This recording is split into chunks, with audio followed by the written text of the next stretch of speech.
بسم اللہ الرحمن الرحیم۔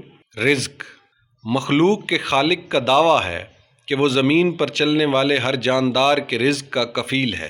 اس میں سب مخلوق شامل ہے، انسان، حیوان، کیڑے مکوڑے، مرغ و ماہی، غرض یہ کہ ہر ذی جان اور ذی روح بغیر کسی استثناء کے۔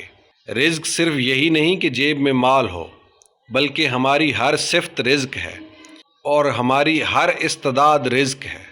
بینائی رزق ہے، گویائی رزق ہے، خیال رزق ہے، احساس رزق ہے، سماعت رزق ہے، وجود کی طاقت اور لطافت رزق ہے، غم رزق ہے، خوشی رزق ہے، علم رزق ہے، محبت رزق ہے، حسن رزق ہے، ذوق جمال رزق ہے، اور سب سے بڑی بات یہ کہ ایمان بھی رزق ہے۔ اس ہمہ رنگ رزق کے نزول اور حصول کے عمل میں غور کرنے سے یہ بات واضح ہو جاتی ہے کہ خالق کا دعویٰ کسی اور دلیل کا محتاج نہیں۔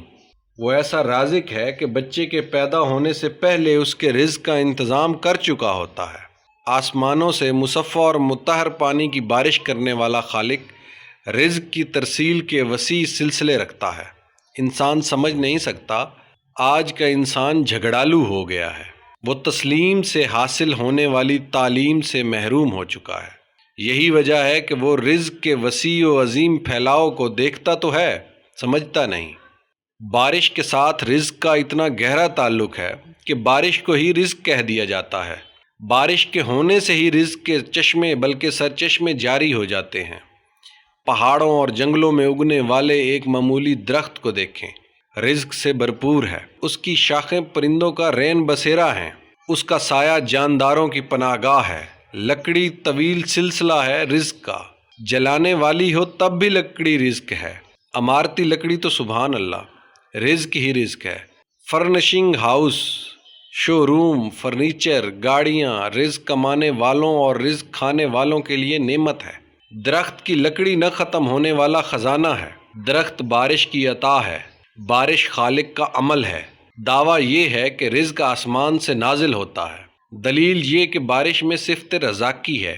زمین سے اگنے والے اناج کو بارش سے جو تعلق ہے وہ محتاج بیان نہیں۔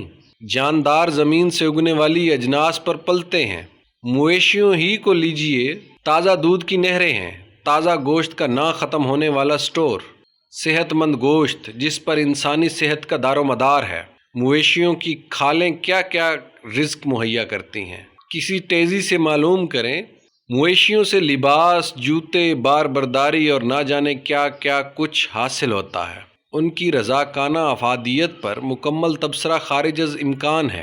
جانور جانوروں کا رزق ہیں، انسان کا رزق ہیں، یہاں تک کہ مرا ہوا جانور بھی گدھ کا رزق ہے۔ گدھ مردار پر پلتا ہے، شاہین زندہ شکار سے اپنی زندگی برقرار رکھتا ہے۔ پروردگار کے کام ہیں۔ شاہین اور شیر کی خوراک کو زندگی دے کر محفوظ کر دیا گیا ہے۔ اگر آسمانوں سے مینا نہ برسے تو رزق کی داستان ختم سی ہو کر رہ جائے۔ سائنس کی ترقی کے باوجود رزق کا نظام معیشت تو معاشیت، تقسیم دولت کا سارا نظام بارش کے ختم ہونے سے ختم ہو جائے گا۔ بارش کے دم سے سوتی اور اونی کپڑے کی ملیں چل رہی ہیں۔ بارش نہ ہو تو نہ اون، نہ کپاس، نہ خوراک، نہ لباس۔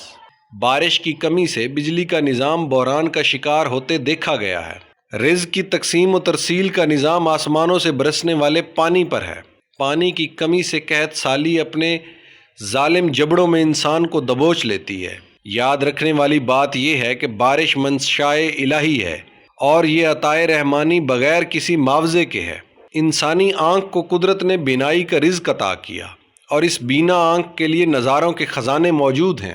کائنات کے منور مناظر انسان کی ضیافت نگاہ کا سامان ہیں۔ کوثاروں سے ریزگاروں تک نظر کا رزق نظاروں کے حسن میں پھیلا دیا گیا ہے۔ یہ سب بغیر معاوضے کے ہے۔ ایسا محسوس ہوتا ہے کہ مشرق سے طلوع ہونے والا سورج رزق کے خزانے بکھیرتا ہوا مغرب میں غروب ہوتا ہے۔